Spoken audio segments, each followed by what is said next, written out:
Here in the Locked On Steelers podcast, I want to talk to you guys about one of the top draft concerns the Steelers should have, and it's a position that they've been pretty strong at for quite some time. We had an interesting call as far as someone who called and asked a question on the show. We'll get that call answered, and we'll talk about that position, that being the defensive line, right here on the Locked On Steelers podcast. That and more right here on the Tuesday episode. I'm your host, Chris Carter. Let's get into it. You are Locked On Steelers, your daily Pittsburgh Steelers podcast, part of the Locked On Podcast Network, your team every day.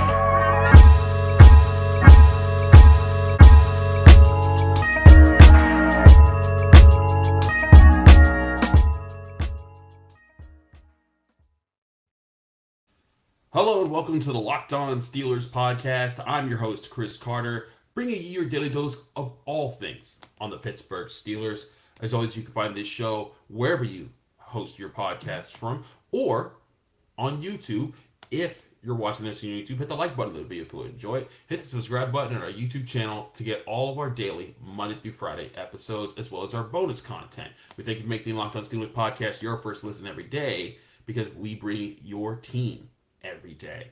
Today's episode is brought to you by FanDuel. FanDuel, of course, the number one sports book in America and the official sports book partner of the NFL. Make every moment more. Visit FanDuel.com/lockedon today to get started. All right, let's get into this by going back over some of the points that I was making about the Super Bowl. I thought some of the biggest things that counted against the Eagles in the game was that they struggled to stop the run game of the Chiefs, whereas the Chiefs contained the run game of the Eagles. And whereas I do think the Eagles were pretty good up front all year long when it came to getting after the quarterback, especially with their defensive line, it was noted that their run defense was lacking at times. And I think that that kind of peaks us into the question as far as how the Steelers need to keep addressing their defensive line for the near future. And that takes us to a question. We had a mailbag episode that we did a while back, or not a while back. We did that last Thursday, and that episode had a lot of questions from you, but there were questions I couldn't get on the show. So this question comes from Andy, Plains, Pennsylvania, who's asked a question about the defensive line. Here it is. Hello, this is Andy from Plains, Pennsylvania, northeast part of it. And I think I have a good question, and I want to know what you think. I feel like our first round pick should be one of three things, and I want to see if you agree that maybe these are the best ones to go after. I like going after a cornerback. I feel like we need one with a lot of speed, and there's some real fast guys and good prospects. I also think looking ahead to replace Heyward is also a great idea. And even though it's not usually a Steeler thing, I think a first-round offensive tackle I would also go for. But let me know what you think. Love your show, and look forward to hearing your response. I want to thank Andy for the call out there and getting the call into the Locked On Steelers podcast. Remember, you can call us at 412-223-6644. If you want to get your question on the show, be sure to leave your name, where you're from, and your question. Keep it to under a minute if you can on your question, like Andy did. But anyways, let's talk about the Cam Heyward question, because Cam Heyward will be back next year most likely and probably be expected to still be playing at a high level. But how much longer can he play at a high level? That's a serious question. Also, if you're listening to this and you can say I'm still on vacation while recording this, this is the room I'm staying in, so I do apologize for video and audio quality not being up to the normal standards that we have, but we're on the road and I'm still trying to give you guys some content here. So let me get to answering Andy's question. I do believe the Steelers need to be in serious search for finding either Cam Heyward's replacement or his partner for the next couple of years to kind of start making sure that the next generation of the defensive line is set. Now, let me make something clear. I think DeMarvin Leal is part of that puzzle. But like I've said also before, he's a tweener who can play on the edge, and that's a great versatility. But you need defensive linemen who are going to eat up blockers.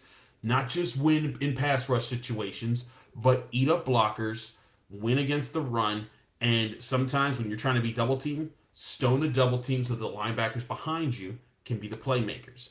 Cam Heyward has been elite at that. But it's been tough to find a partner who does that consistently. The Steelers had one in Stephon Tuitt, but injuries and then circumstances out of his control made him, took him away from the Steelers. And I still think that that's a huge part of why they are where they have been, or why they where they have been over the past few years. When you look back at where Stephon Tuitt, how much money they paid him, what they were expecting of him, his last season being 11.5 sacks, there was a lot of reason to believe that he could become the next Cam Heyward. And you can even go back to my shows at the time where he was in his career was approaching where Cam Heyward was when he started to become all-pro. And losing that kind of potential talent in Stephon Tuitt that you naturally grew in your own system, that's going to have impact. It's gonna hurt your long-term trajectory, and it's going to change how you have to draft moving forward. Whereas if Stephon Tuitt was healthy, one, the run defense doesn't suffer as much as it did. Two, the pass rush doesn't suffer as much as it did when TJ Watt was out. You could have probably spent the money that you spent on Larry Ogunjobi on another position last year. There's lots of things that play into that. But it now leads me to the point where, the Steelers do need to be looking at defensive linemen. And I agree, offensive tackle, that should absolutely be on the board with the 17th overall pick. But so should the defensive line spot if the right guy falls to you. Now, who's the right guy? I'll get to more in that in the second segment, and we'll be talking a lot about that this offseason because there's a lot of time to do it. But I think it's important to note that when you look at how the Eagles played, Javon Hargrave, I think he's a really good pass rusher, but he wasn't able to eat up the blocks and help as much against the run at times. Whereas, the Chiefs with Chris Jones and their crew, they did a really good job stuffing what was a really good Eagles offensive line and winning on their side of the ball to make it so that all the rushing yards that the Eagles got in crucial situations was just Jalen Hurts using his legs. And if you're a team in the NFL playoffs or the NFL Super Bowl, oftentimes you need the running game to balance out your offense to make sure that you're winning. And the Chiefs got that running game to kick in for them. And I think DeMarvin Leal, like I said, is a piece. I think that he's going to be a big part of what the Steelers are building for in the future. But they need another mauler type of super kind of just a huge defensive lineman who eats up space, eats up blockers, can still get after the quarterback, but is going to really help against the run and help fit the whole piece in the puzzle of what the Steelers defense is trying to be up front.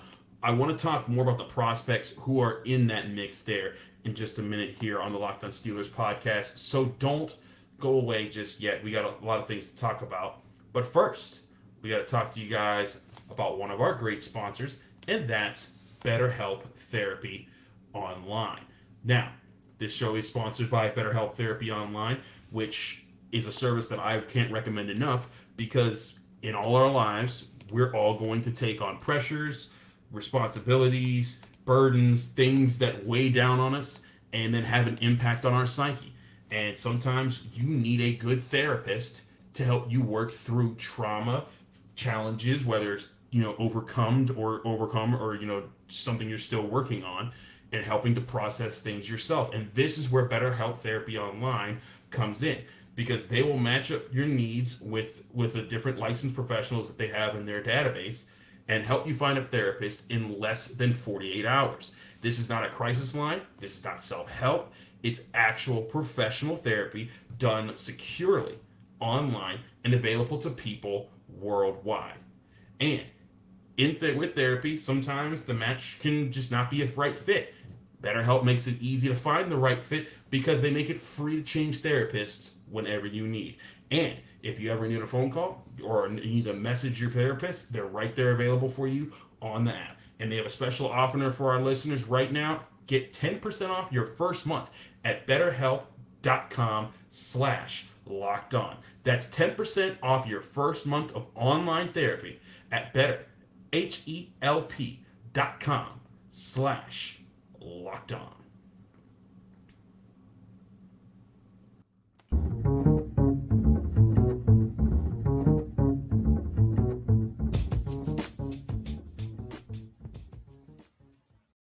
Back here on the Locked On Steelers podcast, I'm your host, Chris Carter. So back to this conversation about the defensive line. When you look at the history of the great Steelers teams, they've always featured great defensive lines. Whether it's the Steel Curtain of the 70s, or you had Casey Hampton and Aaron Smith, and you either rotated in Kimo von Oelhoffen or Brett Kiesel into that group, but you had great players. And Casey Hampton's a guy probably will never make the Pro Football Hall of Fame, but he's a great player. And Aaron Smith was a great player.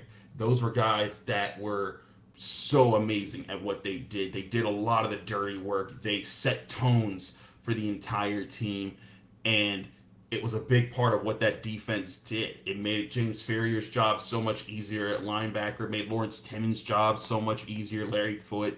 And then it also made the jobs for guys like Joey Porter and James Harrison and Lamar Woodley a lot easier, because you couldn't just always double team those guys, because those other guys were going to kill you.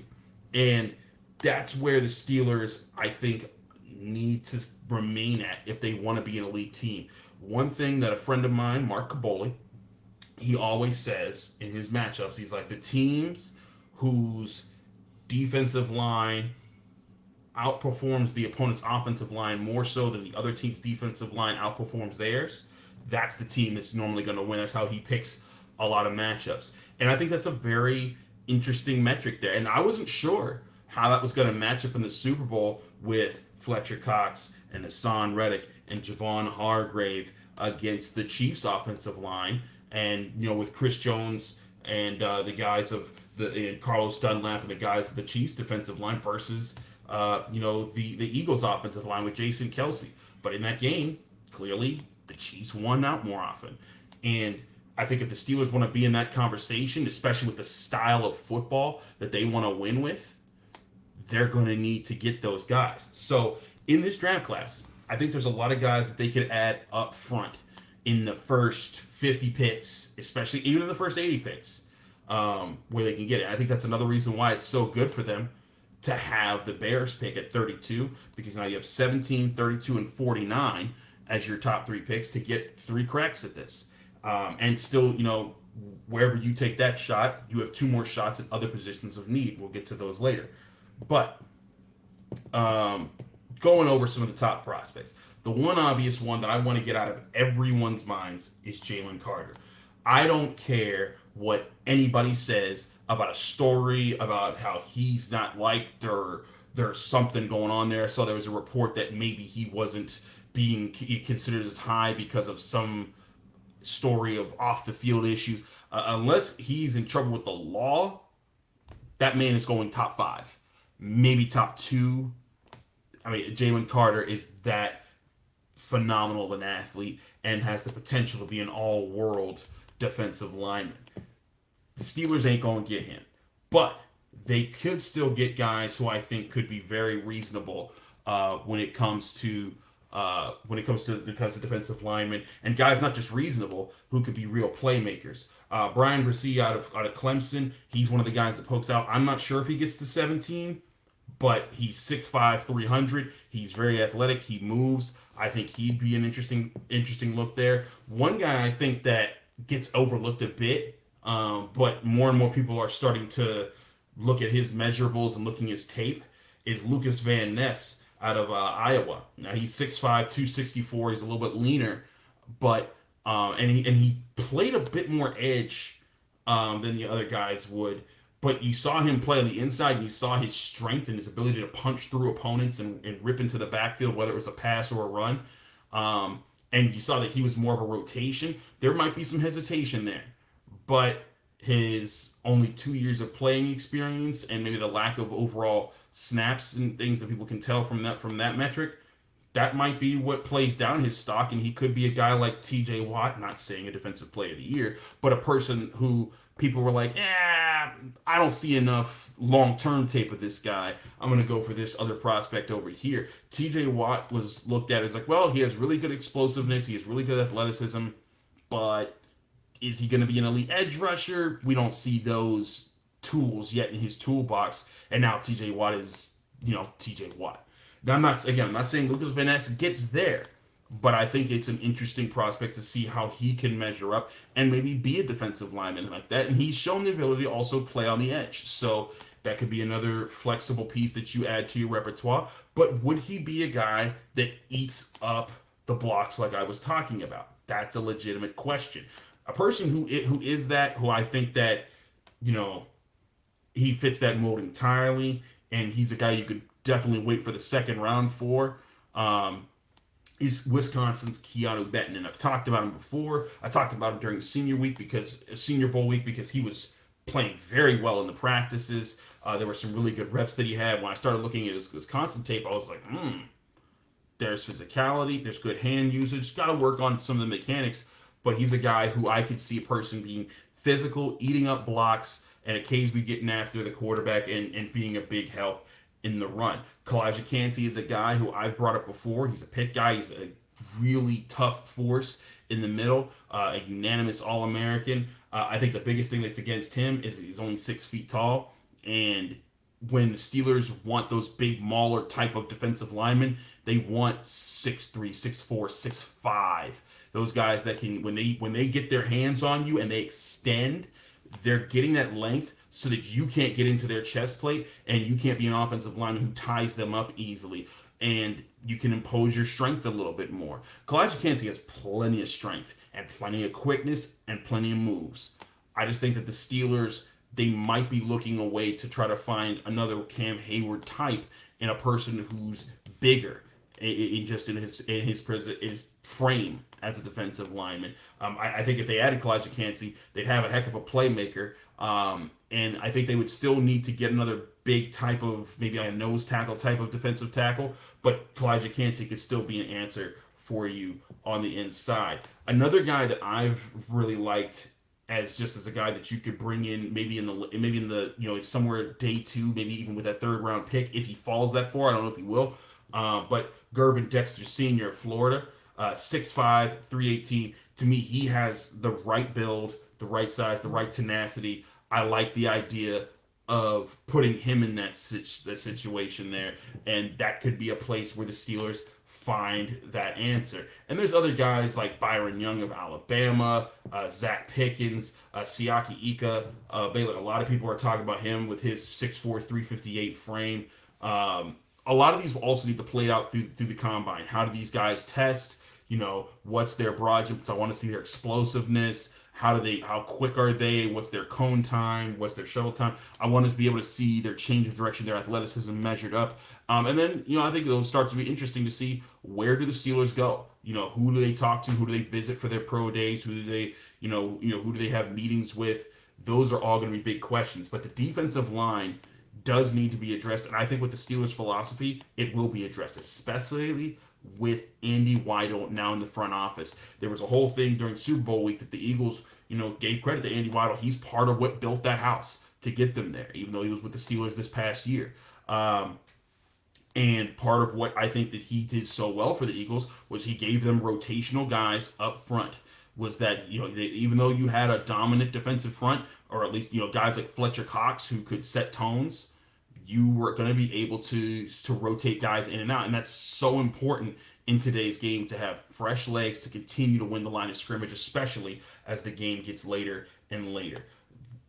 So there's going to be guys to address, and we're going to get into deeper film studies and go into like some of the positives and the negatives of each of these different players. But the defensive line absolutely is on the Steelers' docket as far as the things that they need to address in this NFL draft, and maybe even in free agency. But I think especially in the NFL draft, because more to our friend Andy's question, this isn't just about this year and next year. This is finding that guy who could be the next generation's Cam Heyward, who maybe he's not the team leader, but he's a mauler, evil person that lines up inside and can pair it with DeMarvin Leal to be some terrorizing defensive linemen that set tones for the Steelers defense for years to come.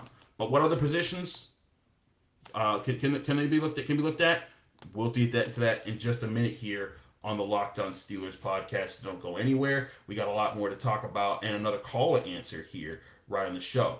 But first, before we do any of that, we got to talk to you guys about Built Bar. Now, Built Bar, you know, it's not just a protein bar. It's a delicious treat that avoids the fat and the calories because they're covered in 100% chocolate, but still somehow low in fat, low in calories, high in protein.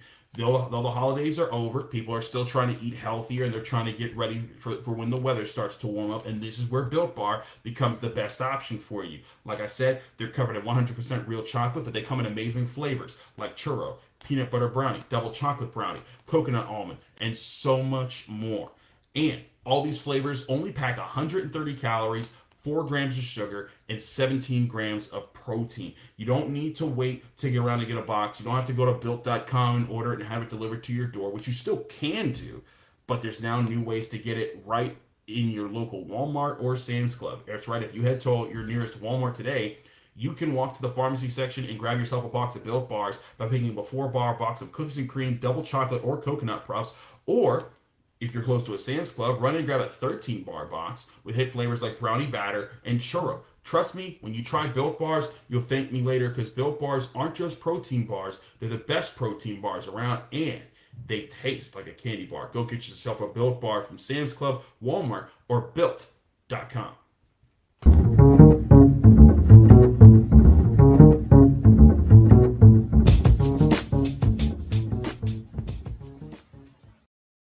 Back here on the Locked On Steelers podcast. I'm your host, Chris Carter. Now, again, I do apologize for any audio qualities or video quality issues. We're working with being on vacation here right now, wrapping up vacation. I'll be back in the Berg tomorrow night.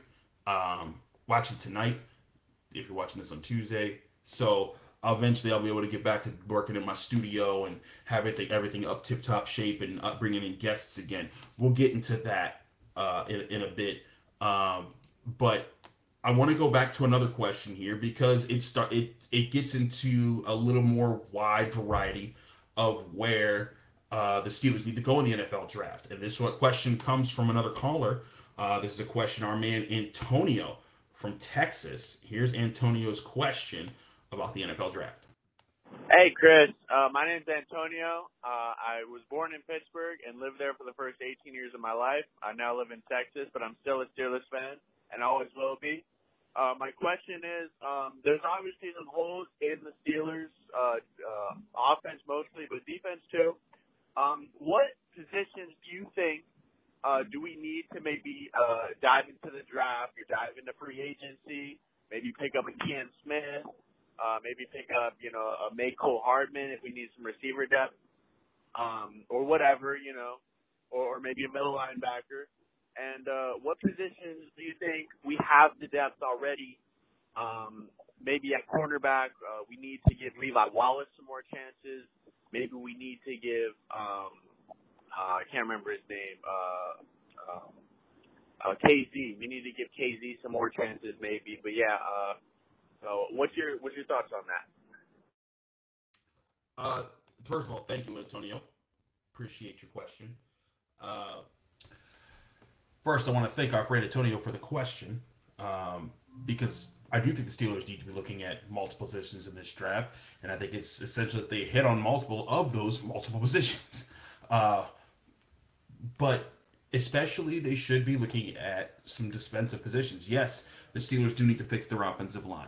Yes, offensive tackle would be great, and I think it's really interesting that Antonio brought up the historical context of that because if you look at all of the great Steelers players over the history of the organization, offensive tackle is probably the least legendary, and that's not to step on guys like John Kolb and guys like Steph who came in over the years, but you got guys like Dermontti Dawson, Mike Webster, to the point where at center, you can't even get to Marquise Pouncey at that point.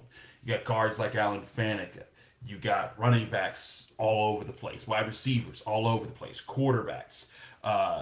You go to defensive linemen, corners, linebackers, edge rushers, safeties, Hall of Famers in almost every group. The one group that has never been that vital, I mean, vital in the sense that they had to be good and they were contributors, is offensive tackle, but not Hall of Famers, not legendary players. Everyone's like, hey, that guy's the best offensive tackle in the league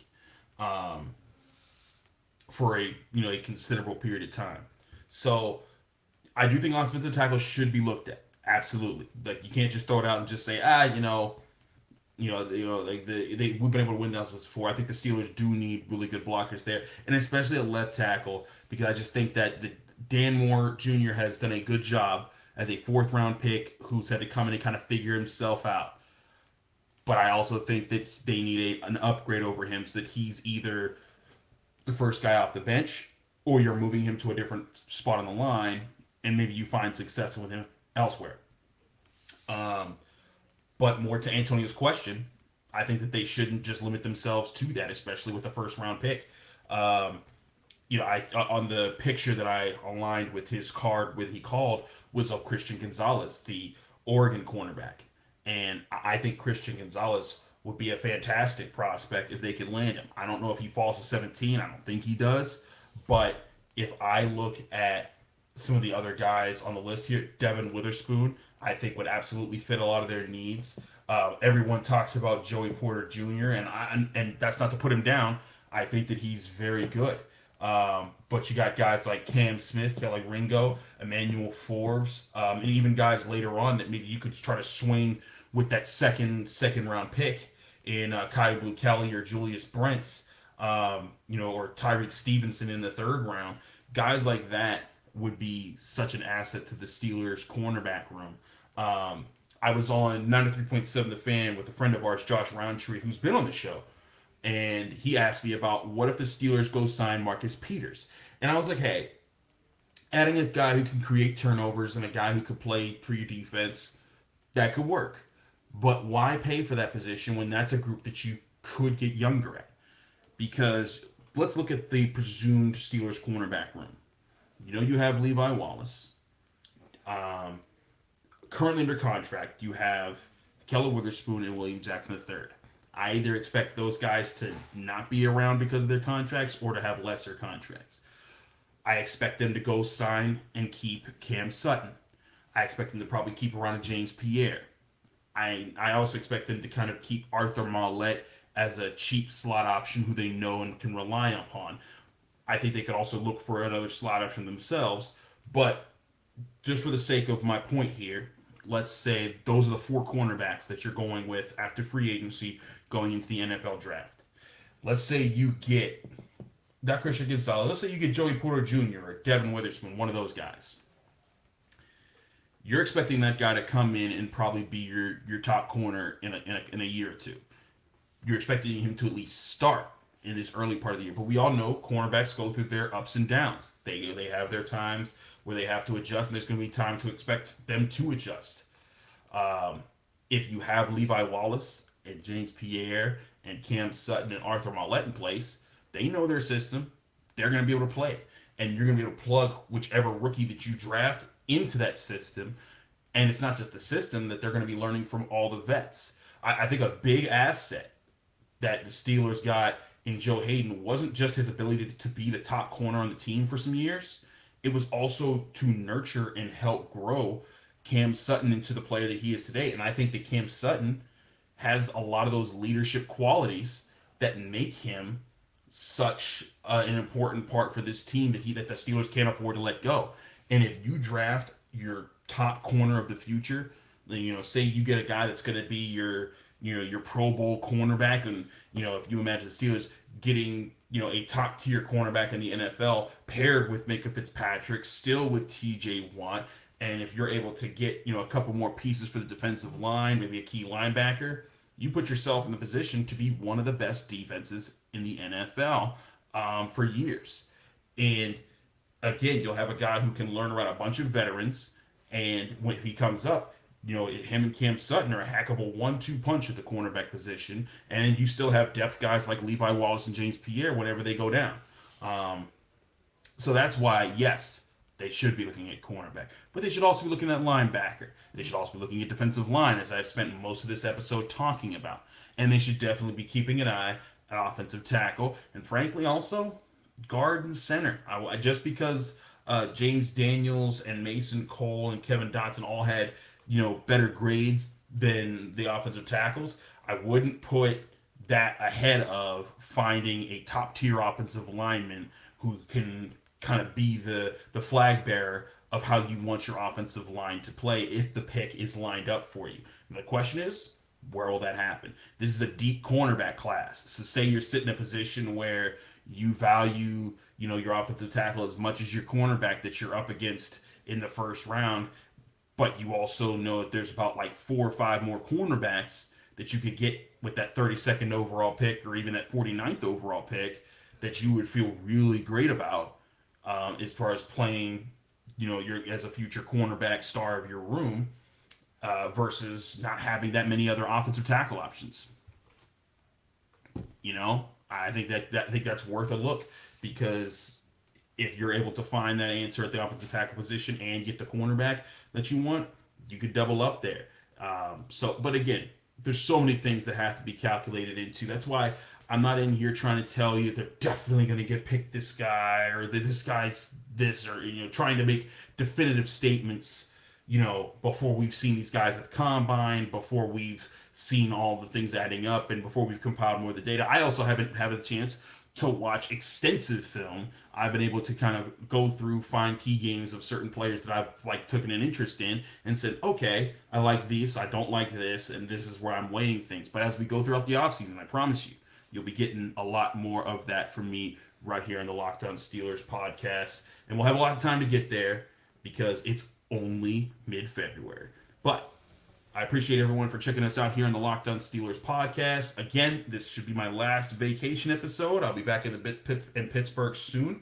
So hopefully the Wednesday episode is from my studio with no problems and all the audio and video quality is back to normal. Thank you for bearing with me during those times and pardoning my dust as I go through that process. But again, either way, I appreciate everyone who checks out this show. You all are really special. I appreciate a lot of the comments and the people understanding the importance of being able to take a vacation and being supportive of that. So I appreciate y'all a lot for that. And we'll be back soon with another episode of the Locked On Steelers podcast. Don't forget to call in if you have a question at 412-223-6644. And if you got a question, leave your name, where you're from, and what your question is. Keep it under a minute, and we'll be able to get you on the show. I'll be back tomorrow with more right here on your Pittsburgh Steelers, right here on the Locked On Steelers podcast.